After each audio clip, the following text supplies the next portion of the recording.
प्रिय दोस्तों, आप सबों को हमारे मुक्तिदाता प्रभु यीशु मसीह के पवित्र और सामर्थ्य नाम में प्रेम भरा नमस्कार। आशा है आप सब आनंदित हैं और परमेश्वर के वचनों का अध्ययन करने के लिए तैयार बैठे हैं। आपके मिस कॉल के द्वारा से हमें आभास हो रहा है कि आप इस अध्ययन को न केवल सुन रहे हैं पर उसके द्वारा अनेक आशीषों को भी प्राप्त कर रहे हैं। हमारे नए दर्शकों का भी इस कार्यक्रम में स्वागत है जो आज पहली बार हमारे साथ जुड़ रहे हैं। मैं आपको बताना चाहता हूं कि हम इन दिनों यूहन्ना द्वारा लिखे सुसमाचार का अध्ययन कर रहे हैं। यूहन्ना प्रभु यीशु मसीह को परमेश्वर के मेमने के रूप में प्रकट करता है जो सारे मानव जाति के पापों को अपने ऊपर लिए हुए क्रूस पर बलिदान हुआ। पर यह बलिदान तभी प्रभावशाली होता है जब हम उस पर विश्वास करते हैं। आप उस पर विश्वास करते हैं। हमने पिछले अध्ययन में इस बात को सीखा था। आज हम देखेंगे कि यीशु इस बात को स्पष्ट कर देते हैं कि संसार केवल यीशु से बैर रखता है। अगर आज संसार आपसे बैर रखता है तो उसका कारण है कि आप मसीह के हैं और यह संसार शैतान का है।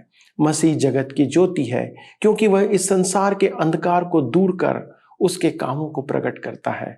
पर अगर आज संसार आपसे प्रेम रखता है तो आपको सोचने की आवश्यकता है कि आप किसके हैं। तो चलिए दोस्तों, इन्हीं विचारों के साथ अपने अध्ययन में आगे बढ़ते हैं और देखते हैं कि वचन हमसे और क्या कहना चाहता है। पर एक मधुर गीत के द्वारा हम परमेश्वर की महिमा करते हुए आगे बढ़ेंगे। आइए हम आज पढ़ेंगे यूहन्ना रचित सुसमाचार 7 अध्याय उसके 2 पद। लिखा है, और यहूदियों का झोपड़ियों का पर्व निकट था। इस्राएल के 3 पर्व ऐसे थे जिनमें प्रत्येक मनुष्य को मंदिर जाना अनिवार्य था। हमारा प्रभु व्यवस्था का पालन करता था, अतः वह मंदिर में गया क्योंकि यह पर्व उन 3 मुख्य पर्वों में से एक था। लेवी व्यवस्था की पुस्तक 23 अध्याय में इसका उल्लेख है। यह आनंद का पर्व था क्योंकि इसमें वे मिस्र के दासत्व से मुक्ति का उत्सव मनाते थे। वे अपने घरों से बाहर झोपड़ियां बनाकर उनमें रहते थे। तुरही बजाकर पर्व की उद्घोषणा की जाती थी और 70 बछड़े बलि किए जाते थे। प्रतिदिन मंदिर में पानी उंडेला जाता था और अंतिम दिन 2 गुना पानी निकालने के ईश्वरीय प्रावधान का प्रतीक था।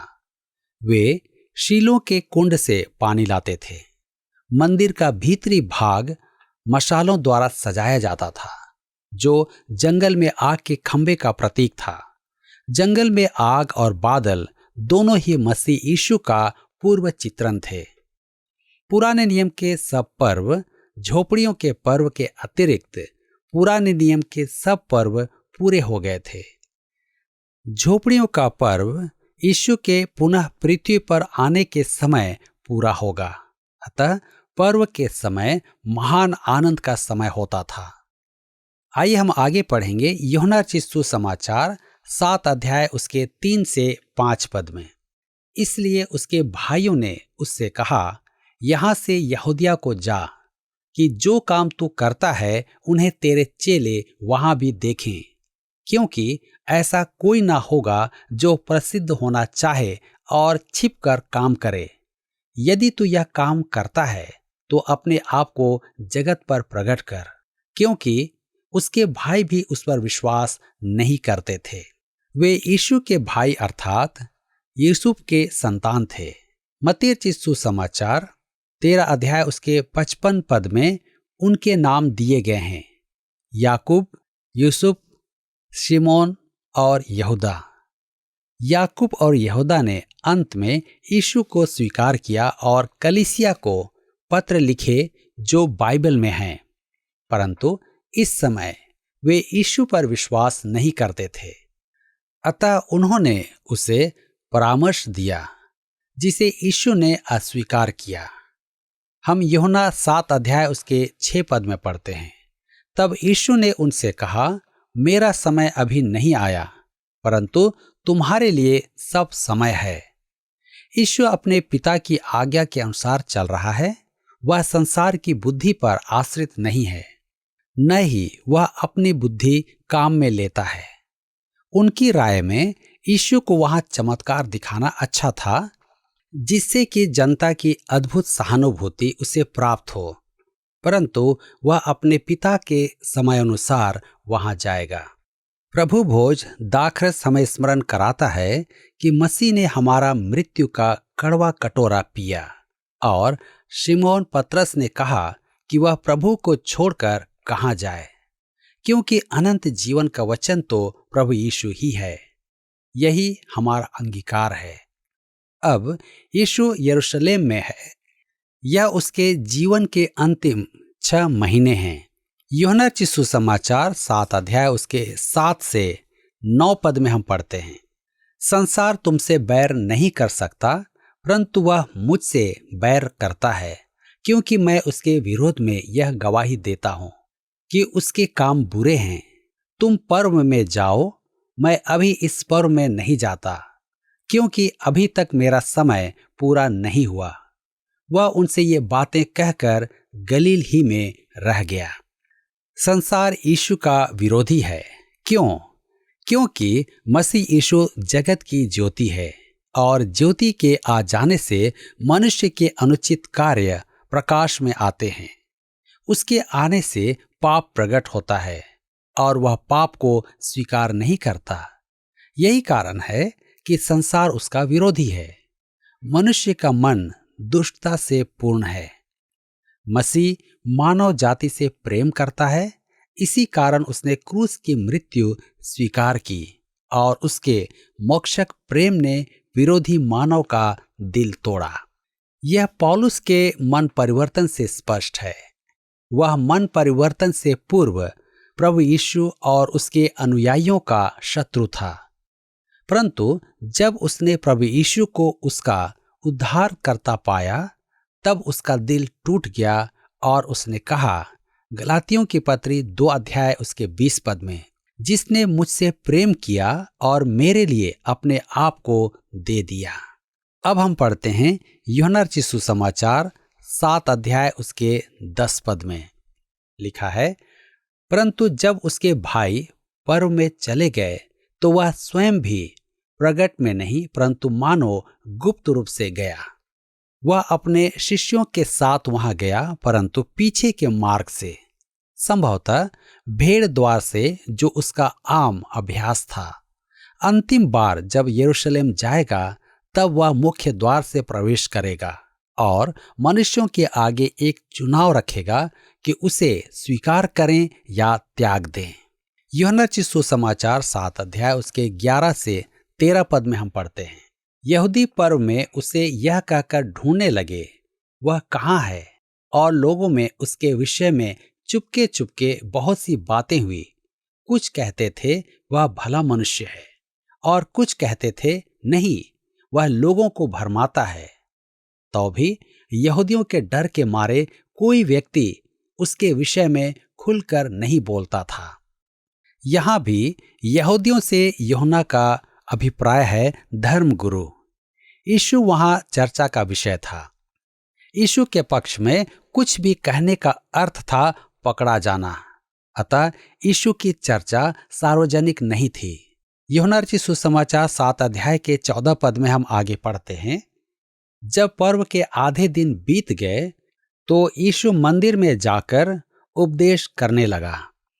यीशु वहां अकस्मात ही प्रकट हुआ। झोपड़ियों का पर्व परमेश्वर की योजना में है और उसके फिर से आने की घटनाओं का ब्यौरा देता है। उसका पुनः आगमन भी एक आकस्मिक घटना ही होगी। मलाकी नबी की पुस्तक 3 अध्याय उसके 1 पद में लिखा है, प्रभु जिसे तुम ढूंढते हो वह अचानक अपने मंदिर में आ जाएगा। उसका पुनः आगमन ऐसी ही आकस्मिक घटना होगी। यूहन्ना रचित सुसमाचार 7 अध्याय उसके 15 पद में लिखा है, तब यहूदियों ने चकित होकर कहा, इसे बिन पढ़े विद्या कैसे आ गई। देखिए यीशु वचन की शिक्षा को कैसे महत्व देता है। हम बार बार देखते हैं कि वह शिक्षा सुनकर धर्मगुरु चकित होते थे, क्योंकि यीशु कभी किसी गुरुकुल में नहीं गया था। उसके विरोधियों ने स्वीकार किया कि उसमें ज्ञान था, और मंदिर के सिपाहियों ने जो उसे पकड़ने गए थे कहा, किसी मनुष्य ने कभी ऐसी बातें नहीं की। हम इसे पद 46 में पाते हैं। आगे हम देखते हैं यूहन्ना रचित सुसमाचार 7 अध्याय उसके 16 पद में लिखा है, यीशु ने उन्हें उत्तर दिया, मेरा उपदेश मेरा नहीं परंतु मेरे भेजने वाले का है। यीशु की शिक्षा परमेश्वर की ओर से थी, अतः उनको अस्वीकार करने का अर्थ था परमेश्वर को अस्वीकार करना। अध्याय 4 और 5 में वह स्पष्ट कह देता है कि उसका त्याग करना परमेश्वर का त्याग करना है। क्या यह यीशु की तुलना परमेश्वर के साथ नहीं है? कौन कहता है कि बाइबल यीशु को परमेश्वर के तुल्य नहीं दर्शाती है? यूहन्ना रचित सुसमाचार 7 अध्याय उसके 17 पद में लिखा है, यदि कोई उसकी इच्छा पर चलना चाहे तो वह इस उपदेश के विषय में जान जाएगा कि यह परमेश्वर की ओर से है या मैं अपनी ओर से कहता हूँ। भजन संहिता 34 के 8 में कहा गया है, परख कर देखो कि यहोवा कैसा भला है। यीशु ने चुनौती दी कि परमेश्वर की इच्छा पर चलकर उसके वचन को परख लो। किसी ने कहा है कि प्रेम पाने के लिए मानवीय ज्ञान को ग्रहण करो, परंतु ईश्वरीय ज्ञान को प्रेम द्वारा ही समझा जाता है। इसके चरण हैं ज्ञान, प्रेम, आज्ञा पालन। यही यीशु आपसे भी चाहता है। यीशु कहता है, परख कर देखो कि उसकी बातें परमेश्वर से हैं या स्वयं से। यही परमेश्वर के वचन का चमत्कार है। मेरे मित्रों, यदि आपके मन में इच्छा है तो परमेश्वर पवित्र आत्मा उसे आपके लिए सत्यापित करेगा। यूहन्ना रचित सुसमाचार 7 अध्याय उसके 18 पद में हम पढ़ते हैं, जो अपनी ओर से कुछ कहता है वह अपनी ही बड़ाई चाहता है, परंतु जो अपने भेजने वाले की बड़ाई चाहता है वही सच्चा है और उसमें अधर्म नहीं। इससे एक प्रश्न उठता है, क्या मनुष्य परमेश्वर की वाणी सुनना चाहता है? यदि मनुष्य चाहेगा तो परमेश्वर अपने वचन द्वारा उससे बात करेगा और वे प्रभु यीशु को ग्रहण करेंगे, क्योंकि वह पिता की ओर से बोलता है। परंतु सत्य तो यह है कि मनुष्य उसी मनुष्य से अधिक प्रभावित होता है जो अपनी महिमा की खोज में रहता है। यदि यीशु कोई नया धर्म स्थापित करता तो वे उसके पीछे हो लेते, परंतु यीशु पिता परमेश्वर को महिमान्वित करता है। पौलुस ने कुरिन्थ के विश्वासियों को लिखा, पहला कुरिन्थियों की पत्री 2 अध्याय उसके 14 पद में, शारीरिक मनुष्य परमेश्वर के आत्मा की बातें ग्रहण नहीं करता, क्योंकि वे उसकी दृष्टि में मूर्खता की बातें हैं और न वह उन्हें जान सकता है, क्योंकि उनकी जांच आत्मिक रीति से होती है। यही कारण है कि कुछ लोग बाइबल तो पढ़ते हैं परंतु कुछ नहीं पाते। यूहन्ना रचित सुसमाचार 7 अध्याय उसके 19 पद में हम आगे पढ़ते हैं, क्या मूसा ने तुम्हें व्यवस्था नहीं दी? तो भी तुम में से कोई व्यवस्था पर नहीं चलता। तुम क्यों मुझे मार डालना चाहते हो? यह रूढ़िवादी का आडंबर है। यीशु ने कहा, तुम में से कोई व्यवस्था पर नहीं चलता। व्यवस्था महत्व रखती है क्योंकि उससे हमें अपने पाप का बोध होता है और हमें एक उद्धारकर्ता की आवश्यकता होती है। पौलुस ने गलातियों को लिखा 3 अध्याय उसके 24 पद में कि व्यवस्था हमें मसीह के पास लाने में हमारी शिक्षक है। यूहन्ना रचित सुसमाचार 7 अध्याय उसके 20 और 21 पद में हम आगे पढ़ते हैं, लोगों ने उत्तर दिया, तुझ में दुष्ट आत्मा है, कौन तुझे मार डालना चाहता है? यीशु ने उनको उत्तर दिया, मैंने एक काम किया और तुम सब आश्चर्य करते हो। वे धर्म गुरुओं के षड्यंत्र से अनजान थे। यीशु बेतसदा के कुंड पर रोगी को चंगा करने के विषय कह रहा था। हम आगे पढ़ते हैं यूहन्ना रचित सुसमाचार 7 अध्याय उसके 22 से 24 पद में, इसी कारण मूसा ने तुम्हें खतने की आज्ञा दी है। यह नहीं कि वह मूसा की ओर से है, परंतु बाप दादों से चली आई है, और तुम सब्त के दिन मनुष्य का खतना करते हो। जब सब्त के दिन मनुष्य का खतना किया जाता है ताकि मूसा की व्यवस्था की आज्ञा टल न जाए, तो तुम मुझ पर क्यों इसलिए क्रोध करते हो कि मैंने सब्त के दिन एक मनुष्य को पूरी रीति से चंगा किया। मुंह देखा न्याय न करो, परंतु ठीक ठीक न्याय करो। खतना मूसा से भी पुराना था, या अब्राहम के साथ बांधी परमेश्वर की वाचा थी। व्यवस्था पालन में वे व्यवस्था का उल्लंघन करते थे। यदि कोई बालक सब्त के दिन 8 दिन का हो जाए तो व्यवस्था पालन के अधीन उसका खतना करना आवश्यक था, जो सब्त के दिन वर्जित था। यीशु न्याय न करने में पक्षपात के विरोध में था। आज हमारी यही समस्या है। यूहन्ना रचित सुसमाचार 7 अध्याय उसके 25 से 27 पद में लिखा है, तब कुछ यरूशलेम वासी कहने लगे, क्या यह वही नहीं जिसे मार डालने का प्रयत्न किया जा रहा है?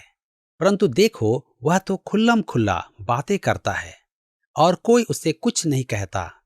क्या सरदारों ने सच सच जान लिया है कि यही मसीह है? इसको तो हम जानते हैं कि यह कहाँ का है, परंतु मसीह जब आएगा तो कोई न जानेगा कि वह कहाँ का है। यीशु के विषय फिर से मतभेद उत्पन्न हो गया। यूहन्ना रचित सुसमाचार 7 अध्याय उसके 28 और 29 पद में लिखा है, तब यीशु ने मंदिर में उपदेश देते हुए पुकार के कहा, तुम मुझे जानते हो और यह भी जानते हो कि मैं कहाँ का हूँ। मैं तो आपसे नहीं आया, परंतु मेरा भेजने वाला सच्चा है, उसको तुम नहीं जानते।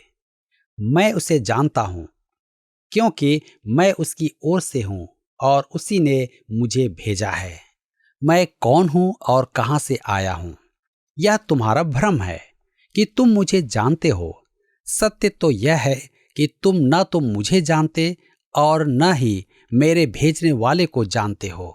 यूहन्ना रचित सुसमाचार 7 अध्याय उसके 30 पद में आगे लिखा है, इस पर उन्होंने उसे पकड़ना चाहा, तो भी किसी ने उस पर हाथ न डाला, क्योंकि उसका समय अब तक न आया था। देखिए, यीशु का समय नहीं आया था, अतः वे उसे पकड़ने का साहस नहीं जुटा पाए। तब हम पढ़ते हैं यूहन्ना 7 अध्याय उसके 31 से 34 पद। लिखा है, फिर भी भीड़ में से बहुत से लोगों ने उस पर विश्वास किया और कहने लगे, मसीह जब आएगा तो क्या इससे अधिक आश्चर्यक्रम दिखाएगा जो इसने दिखाए। फरीसियों ने लोगों को उसके विषय में ये बातें चुपके चुपके करते सुना और प्रधान याजकों और फरीसियों ने उसे पकड़ने को सिपाही भेजे। इस पर यीशु ने कहा, मैं थोड़ी देर तक और तुम्हारे साथ हूं, तब अपने भेजने वाले के पास चला जाऊंगा। तुम मुझे ढूंढोगे परंतु नहीं पाओगे, और जहां मैं हूं वहां तुम नहीं आ सकते। यीशु के कहने का अर्थ था कि वे उसे सही समय से पूर्व पकड़ नहीं पाएंगे। वह अपने पुनरुत्थान के बाद स्वर्ग में चले जाने की बात कर रहा था, जिसके बारे में वे उलझन में पड़ गए थे। पुनरुत्थान के बाद यीशु के केवल प्रेमी हाथों ने छुआ और प्रेमी आंखों ने देखा। यूहन्ना रचित सुसमाचार 7 अध्याय के 35 और 36 पद में आगे लिखा है, इस पर यहूदियों ने आपस में कहा, यह कहाँ जाएगा कि हम इसे ना पाएंगे? क्या वह उनके पास जाएगा जो यूनानियों में तितर बितर होकर रहते हैं, और यूनानियों को भी उपदेश देगा?